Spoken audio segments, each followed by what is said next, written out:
বুঝতে পেরেছি। তাহলে ধরুন যে আপনার মেয়ে বা আপনার বোন বলেন। কিংবা আমার মেয়ে বা আমার বোন, হ্যাঁ, আপনাদেরই বলতে হবে। তো যদি আচ্ছা একটা বলেন। এরকম কিছু হয়, আপনি কি বিয়ে দিবেন তার সাথে?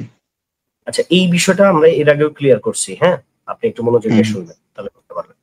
সেটা হলো যে আমরা বলেছি যে আমরা যে এখনকার মানে 50+ বৎসরের একটা মানুষকে যেভাবে কল্পনা করি, এখানে আমরা দুইটা উত্তর দিয়েছি। একটা হচ্ছে মানুষ কি আসলে এক কথা বারবার বলতে বলতে ভাই মানে ক্লান্ত হয়ে গেছি। এই প্রশ্নের উত্তরটা অনেকবার দিলাম, কয়বার দিব আর কয়বার বলবো? আপনারা যদি না শুনেন তাহলে তো এটা বারবার বলতে হয়। বা আমি নিয়ত করতেছি এটা নিয়ে একটা আর্টিকেল লিখবো, তাহলে যেন বারবার না বলতে হয়। আমরা লিঙ্ক দিয়ে দিলাম যে আপনি পড়ে আসেন, পড়ে এসে আমাদের সাথে যুক্তি তর্ক করেন, তাহলে সুবিধা হবে। প্রথম কথা হলো আমরা বলেছি যে একটা মেয়ে কখন উপযুক্ত হয়, এই উপযুক্ত হওয়ার একটা কি আছে, মানদণ্ড আছে, যে এইটা হলো উপযুক্ততা বোঝায়। ঠিক আছে? এখন ধরেন এই উপযুক্ততা হয় দুইটা মাধ্যমে। একটা হলো মানে সৃষ্টিগত ভাবে, যেরকম ধরেন একটা মানুষ সৃষ্টিগতভাবে সে তার হচ্ছে গ্রোথটা একটু বেশি। ঠিক আছে? যেরকম ধরেন আমি বলি কোন একজন বাবা কিংবা মা অনেক উঁচা লম্বা, তার সন্তানরাও কিন্তু উঁচা লম্বা হবে। এটা হচ্ছে সৃষ্টিগতভাবে দ্রুত বেড়ে ওঠা। ঠিক আছে? আমরা কিন্তু এই কথাটা বলতেছি যে মানে এটা সৃষ্টিগতভাবে অনেকেই বেশি বেড়ে যেতে পারে, বা বেশি হচ্ছে কি হয়ে যেতে পারে, বড় হয়ে যেতে পারে। আবার অনেক সময় পরিবেশ মানে আবহাওয়া ভিত্তিক, বা যেই রাষ্ট্রে বসবাস করছে ওইখানকার মানুষের উপর ভিত্তি করে অনেক সময় মানুষের পরিপক্কতা এগুলো এক একজন ব্যক্তি ভেদে এক এক সময় উপযুক্ত হয়। তো ইসলাম কি করেছে এখানে, এখানে ইসলাম নির্দিষ্ট কোনো বয়স নির্ধারণ করে নাই। ইসলাম এখানে নির্দিষ্ট করেছে হচ্ছে উপযুক্ততা, অর্থাৎ তার কোনো ক্ষতি হওয়া যাবে না। লা দরার অলা দিরার, এটা ইসলামের একটা মৌলিক নীতি বলা যায়। তুমি নিজেও ক্ষতিগ্রস্ত হয় না এবং কাউকে ক্ষতিগ্রস্ত করিও না।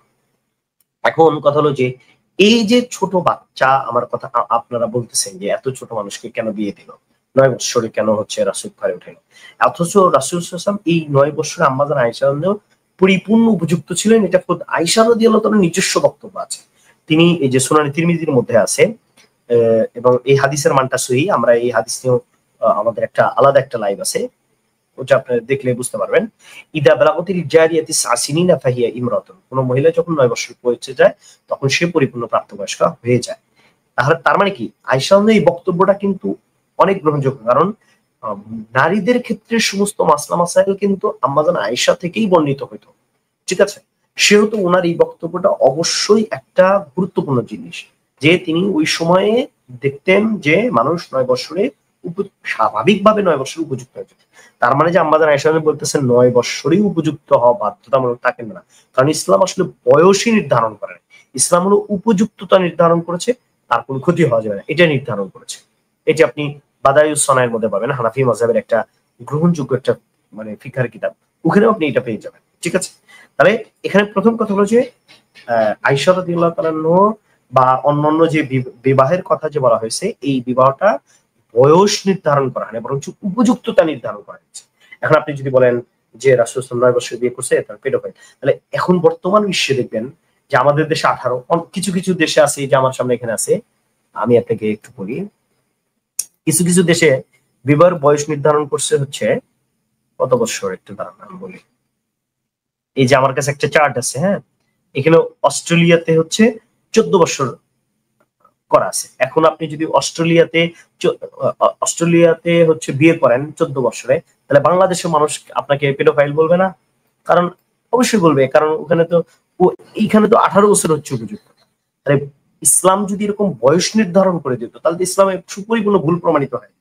কি কারণে? কারণ ইসলাম মানুষ বলতো এই যে দেখো এখানে তো বয়স নির্ধারণ করা হয়েছে, এখানে তো তারা তো বুঝতেই পারে নাই যে কোন সময় এটা হচ্ছে এটা উপযুক্ততা হয়, যার কারণে তারা বয়স নির্ধারণ করেছে। অথচ উপযুক্ত তো নাস্তিকরাই তখন আবার প্রশ্ন করতো যে দেখো এখানে উপযুক্ততা নির্ধারণ না করা বয়স নির্ধারণ করেছে।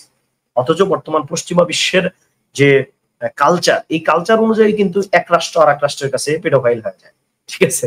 এটা তারা মিটমাট করে নিক, সেটা আমাদের প্রশ্ন না। আমাদের প্রশ্ন হচ্ছে এই পদ্ধতিটাই মূলত ভুল, অর্থাৎ বয়স নির্ধারণ করার পদ্ধতিটাই হচ্ছে একটা অযৌক্তিক পদ্ধতি।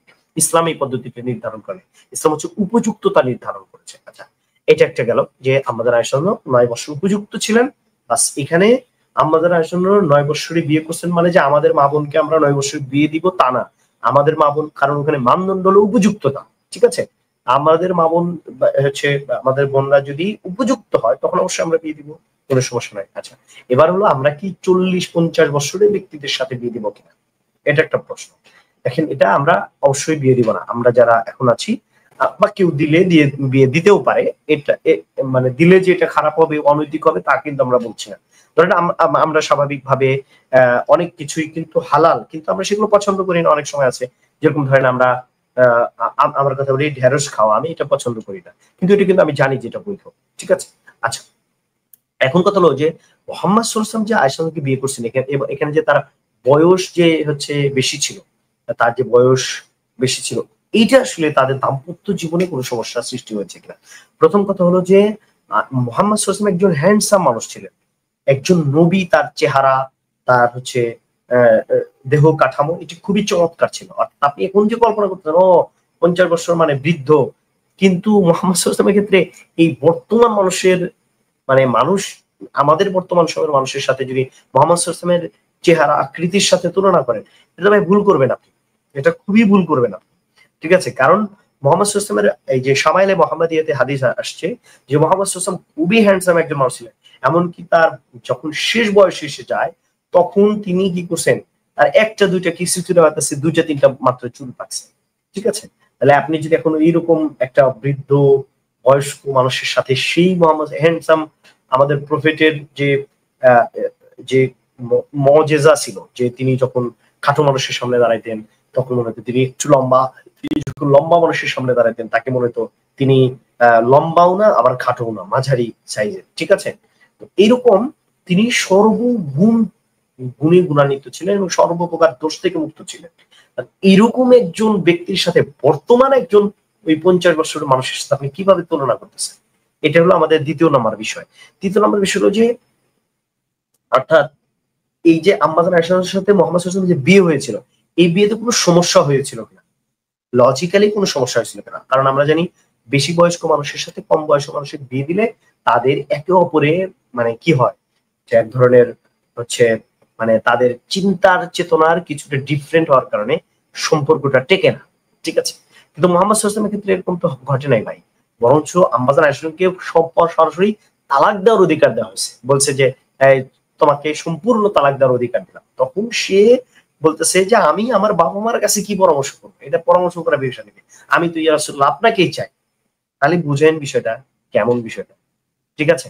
আপনি বলতেছেন বুড়া মানুষের কথা, এই বর্তমান সময়ের 50-56 বছরের মানুষের ক্ষেত্রে একজন নবী যার নবুয়তি চেহারা অনেক হ্যান্ডসাম, তার সাথে আপনি তুলনা করতেছেন। এবং তারা যে দাম্পত্য জীবন, আপনি যদি সিরাতে আয়েশা আছে সৈয়দ সুলাইমান নদভী রাহমাতুল্লাহ আলাইহি, ওটা যদি পড়েন পরিপূর্ণভাবে ক্লিয়ার হয়ে যাবে। তাই আপনার এই অভিযোগটা কোনোভাবেই গ্রহণযোগ্য না ভাই, বুঝতে পারছেন? আপনারা এখনকার এই যে বুড়ার সাথে সেই বুড়ার যে তুলনা করতেছেন, এর কোনোভাবেই গ্রহণযোগ্য না, বুঝতে পারছেন? আকাশ ভাই, হ্যাঁ ভাই, বুঝলাম। আপনার তো এখানে কোনো প্রশ্ন আছে, অভিযোগ আছে? হ্যাঁ, অভিযোগ তো অবশ্যই আছে, কারণ বলেন। বয়সের ডিস্টেন্সটা অনেক, ও প্রায় হ্যাঁ, 48 বছর। সেটা বলছি যে এই আমরা আচ্ছা বলেন তো বয়সের ডিফারেন্ট হওয়ার কারণে কি কি সমস্যা হয়েছিল মোহাম্মদ সাল্লাল্লাহু আলাইহি সাথে আয়েশা রাদিয়াল্লাহু আনহা, কি কি প্রবলেম হয়েছিল?